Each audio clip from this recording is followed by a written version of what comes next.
Welcome to Advocacy by Brodies podcast. Today we're talking about conducting remote hearings. I'm Craig Watt and I'm joined by Jamie Reekie and Ross Mitchell. We're all solicitor advocates within the Advocacy by Brodies set. Firstly, Jamie's conducted a remote hearing through the commercial court by telephone. What was your experience of that, Jamie? Yeah, thanks, Craig. I conducted one of the first telephone hearings when those measures were put in place.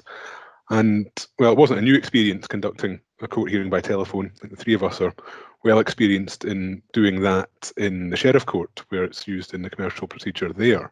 So it wasn't something particularly unusual or anything to be particularly wary of. But it was my first appearance remotely in the Court of Session, and the first time I've conducted a telephone hearing or a court hearing from the comfort of my own home rather than suited and booted in the office. So Jamie, now that telephone hearings are a more regular feature, do you think that it's going to stay that way as restrictions start to be relaxed? I really don't see why not, particularly for case management type hearings where the court isn't making substantive decisions, but it's really just deciding on what direction a case is going and what parties have to do to take things forward. The really key issue is that it cuts down on a lot of time, and I'm sure the three of us have all spent days of our lives waiting in courts for cases to call and for the case only to take 4 or 5 minutes at the end.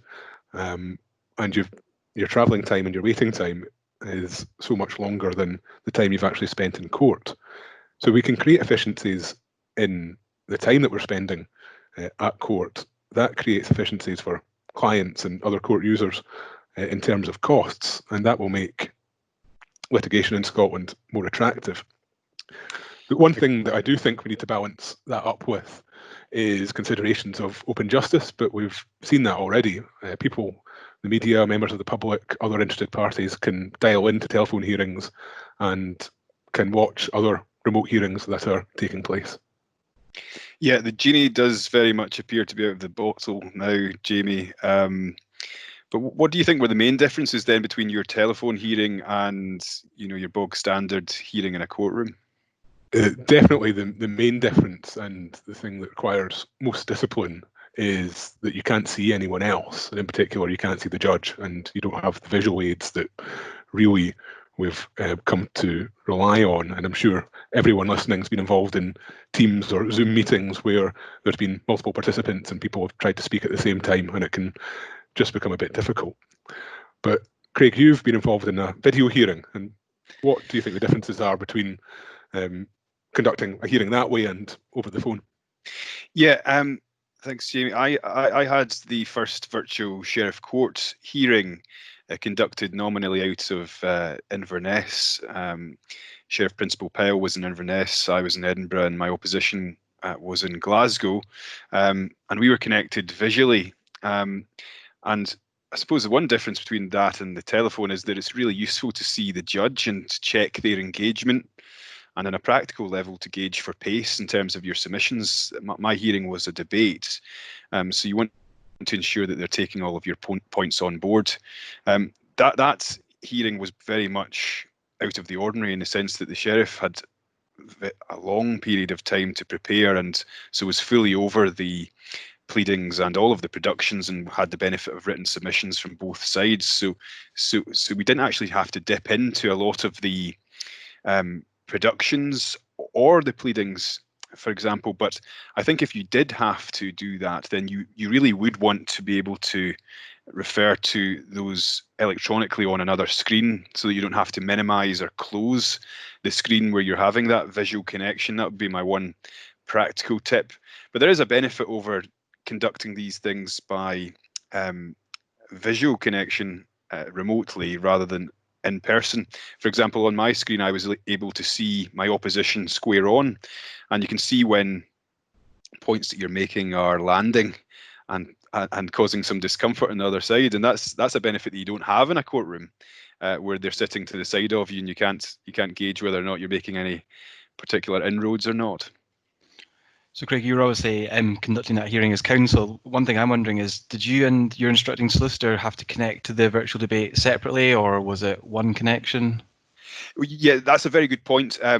I logged into the WebEx platform operated by the Scottish Court and Tribunal Service, along with the judge and my opposite number, but as a panelist, and that meant that I could engage and be heard at the hearing. Everyone else who logs in, which included agents who were instructing counsel, interested worthies, were all logged in off screen, and they can't communicate during the hearing.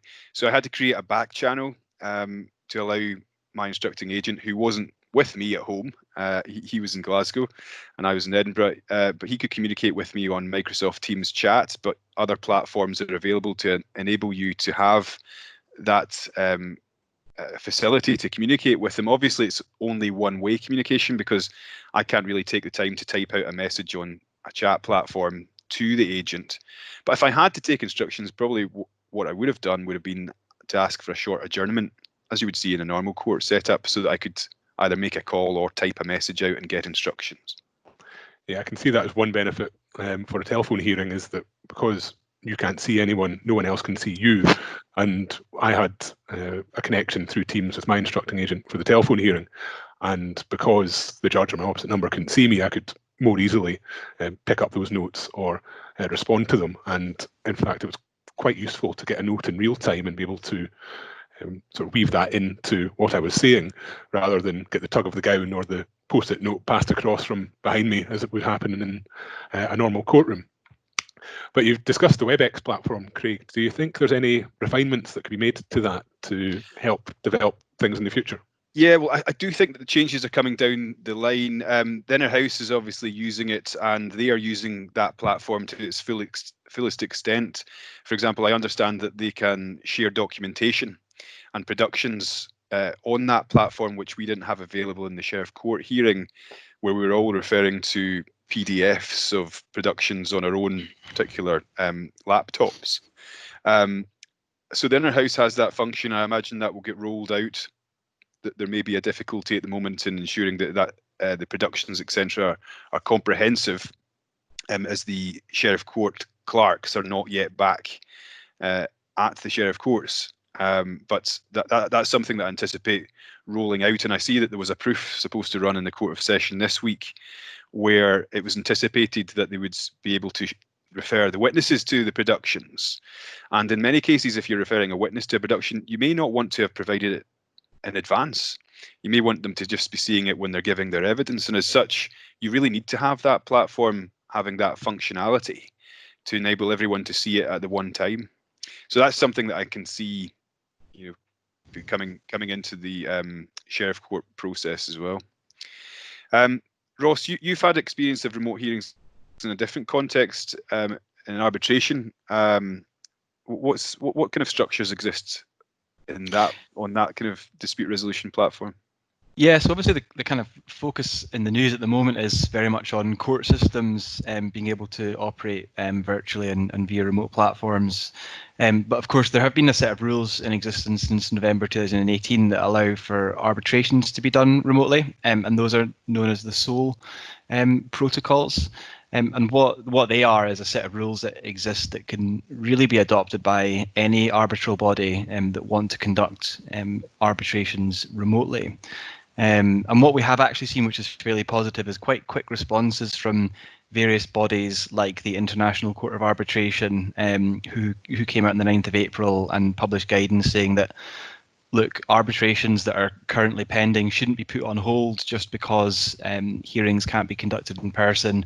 An arbitrator should look to conduct hearings remotely where they can. So the SOLE protocol is quite a good default set of rules that parties can think about introducing into their arbitrations.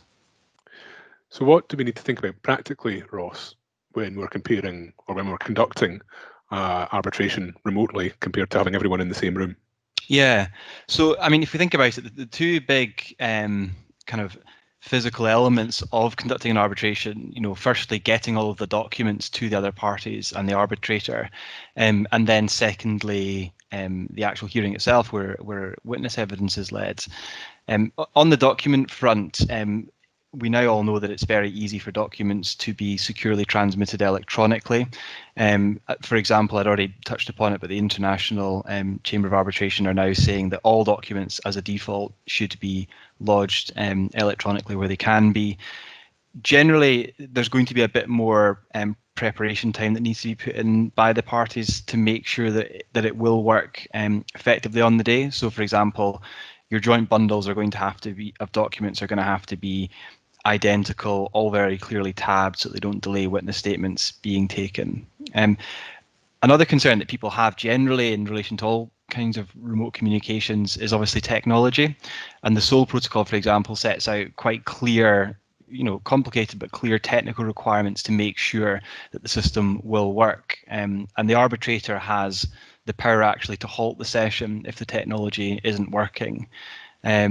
And it means that the time has to be put in advance. So you have to have, for example, 2 practice sessions before the arbitration itself to make sure the technology works. On that point, one interesting thing is that there isn't a prescription in terms of what platform people will use. Various organisations are using things like Microsoft Teams and Zoom at the moment, and there isn't a clear default rule. So that's a choice that parties will have. Well, it sounds as if arbitration is probably a few steps ahead of the court setup in terms of conducting these remote hearings. But what lessons can we learn from obtaining evidence from witnesses in an arbitration setup? Yeah, so I mean, I'll maybe just start by saying that I've actually had experience of witness evidence being taken remotely in the context of criminal proceedings before across borders, and I think that the main message is that as a format it can work. It is a genuine substitute if needed. It does tend to take slightly longer than if you're examining in person. There's just a slight inevitable time delay that builds up. And then in addition to that, probably from the perspective of the questioner, it's not quite as effective as being right in front of the person you're examining. You can't, for example, put documents to them quite so quickly or ask that follow-up question quite as quickly. But generally it does work. And the SOL protocol sets out quite a good set of rules to make sure that it can be done effectively. So Craig, you talked about having 2 screens. It recommends that witnesses have 1 screen for the document and 1 screen for the arbiter and the person examining them. Things like having a clear desk, that's set out in the protocol. One point that I found quite interesting actually is that the SOL protocol sets out that where a witness is on video link, you need to see enough of the room around them, which actually I think is kind of contrary to how we are seeing a lot of remote meetings taking place at the moment, where, for legitimate privacy reasons, people want to blur out their background screens so they don't feel like their homes are being invaded. Interestingly, the SOL protocol says you shouldn't do that and you should be able to see the room. Presumably thinking there of whether there's anyone else in the room that might be prompting the evidence. I've certainly been involved in arbitrations where evidence has been given remotely, and the question's been asked of each witness at the start, is there anyone else in the room? So exactly, having some insight into that, being able to see on the screen, probably puts a few minds at rest in that regard. Well, thanks, Ross, and thanks, Craig, and thank you everyone for joining us. We hope you've found our experiences useful. Please do visit Brodies' website to learn more about Advocacy by Brodies, and you'll find our contact details on the slide should you want to get in touch.